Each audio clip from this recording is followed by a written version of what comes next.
ભગીરથ charitable trust બામણવાના ઉપક્રમે ધારાસભ્યની ઉપસ્થિતિમાં કાર્યક્રમ યોજાયો। બામણવા ગામે આંગણવાડીમાં જતા નાના ભૂલકાઓને કીટ આપવાનો અને આંગણવાડીની વર્કર બહેનો અને આશા વર્કર બહેનો સાડી વિતરણ કાર્યક્રમ રાખવામાં આવ્યો। આ કાર્યક્રમનો હેતુ આંગણવાડીના બાળકો આંગણવાડીથી લઈ આગળ અભ્યાસ માટે પ્રેરાય, ગામમાં વ્યસનની બંદીઓથી દૂર થાય, શિક્ષણ બાબતે ગામના બાળકો ખૂબ આગળ વધે એ બાબતે માહિતગાર કરવામાં આવ્યા। આ કાર્યક્રમમાં દસાડા લખતર અને નળકોંઠા વિસ્તારના લોકપ્રિય ધારાસભ્ય પી.કે. પરમાર સાહેબ તથા માહિતી વિભાગ ગાંધીનગરના પૂર્વ ભાનુભાઈ દવે સાહેબ, દૂધસાગર ડેરીના ડિરેક્ટર વાલાભાઈ ભરવાડ, આરાધના બચત સહકારી મંડળીના મેનેજર આશાબેન વાઘેલા, પાટડી આરાધના સહકારી મંડળીના મેનેજર સંગીતાબેન ગેડિયા, જેઠાલાલ સોમેશ્વરા, મહેશભાઈ મકવાણા, ઉપસરપંચ નાગરભાઈ પરમાર તથા તલાટીકમ મંત્રી સ્વસ્તિકભાઈ રાઠોડ, ફિમેલ હેલ્થ વર્કર મનીષાબેન ભુગડ તેમજ આંગણવાડી બહેનો, આશા વર્કર બહેનો અને ગામ લોકો મોટી સંખ્યામાં ઉપસ્થિત રહ્યા।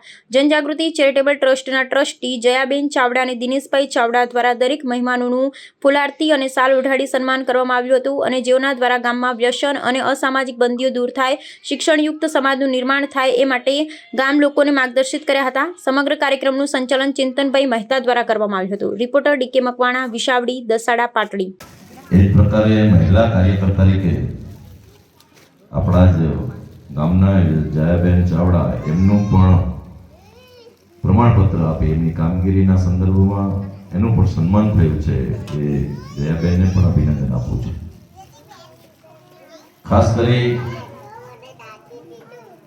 સરકાર પણ મહિલા સશક્તિકરણની વાત કરતી હોય, મહિલાઓ આગળ આવે।